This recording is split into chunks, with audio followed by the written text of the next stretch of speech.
went. And there was Gordon going slower and slower in a cloud of steam. His driver stopped the train. "What has happened to me?" asked Gordon. "I feel so weak." "You've burst your safety valve," said the driver. "You can't pull the train anymore." "Oh dear," said Gordon. "We were going so nicely too." Rusty couldn't help but toot his horn high and low. At that moment, Thomas chuffed into the transfer yards with the bandstand. "What was that wonderful sound?" puffed Thomas. "That was Rusty," peeped Peter Sam. "He thinks his horn is special, but we don't." Thomas raced into the yard. Percy was coming the other way. Thomas bumped straight into Percy and the bunting flew up in the air.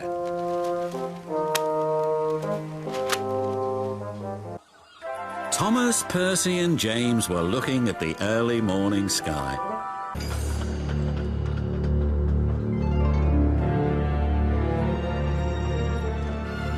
Then ahead, he saw flickering lights. His driver knew they were only little insects that shine brightly at night, but to Duncan, they looked like an engine. Thomas collected the tree safely, but large snowdrifts lay ahead. "I mustn't be late," he thought. "The Fat Controller is relying on me." Whistling bravely, Thomas tried to move, but he couldn't. There was worse to come.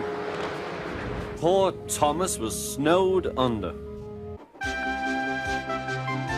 Poor Thomas was going faster than he had ever gone before. He was out of breath and his wheels hurt him, but he had to go on.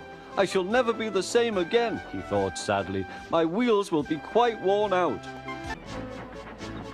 James arrived at the harbour. It was market day. The harbour yard was filled with the sweet smell of fruit from faraway lands.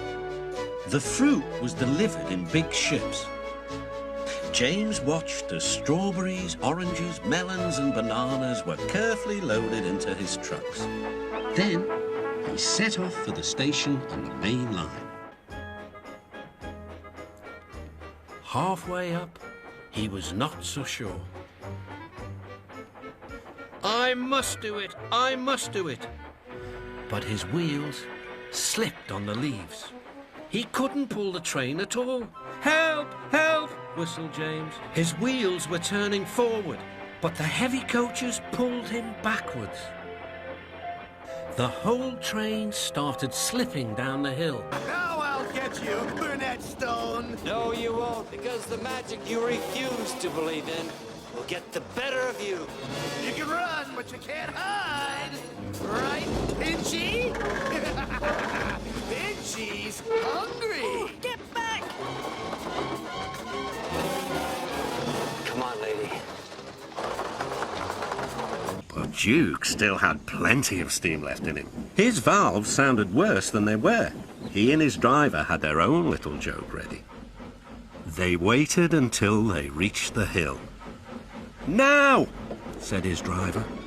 Duke puffed and roared as though he was pushing the whole train's weight before him. The noise echoed everywhere.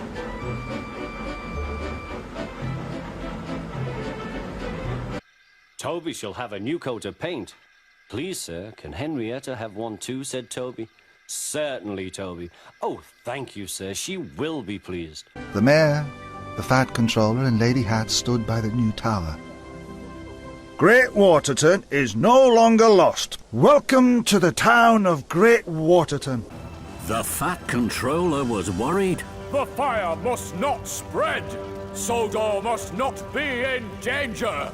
The two best friends faced the flames. Here it is, Bob! Firemen and farm workers ran and raced. Buckets of water sloshed and sploshed from the engines to the flame. But when he puffed into the frosty forest, there was Edward with Henry's lucky trucks. "I found you!" Henry chuffed excitedly, but he puffed too quickly. His wheels slid on the icy tracks and he biffed right into his lucky trucks. "Oh, no! I've broken my lucky trucks!" groaned Henry. Help! Cried Percy. I'm not a truck! But no one heard him. Percy was hoisted up, tipped over, and brought back down again. If I hurry, I can be in Percy's photograph. Thomas pumped his pistons and raced up to Percy, just as the camera flashed. Bye, Percy! Flash, bang, wallop! The blue engine was Thomas. His firebox was on fire. I can't do it. I can't do it. I can't do it, puffed Gordon. I will do it. I will do it. I will do it, puffed Edward. Edward pushed and puffed and puffed and pushed as hard as ever he could. That's a diesel, they said. It's a wattle, asked Bill. A diesel, I think, replied Ben. There's a notice about them in our shed. Coughs and sneezels spread diseases.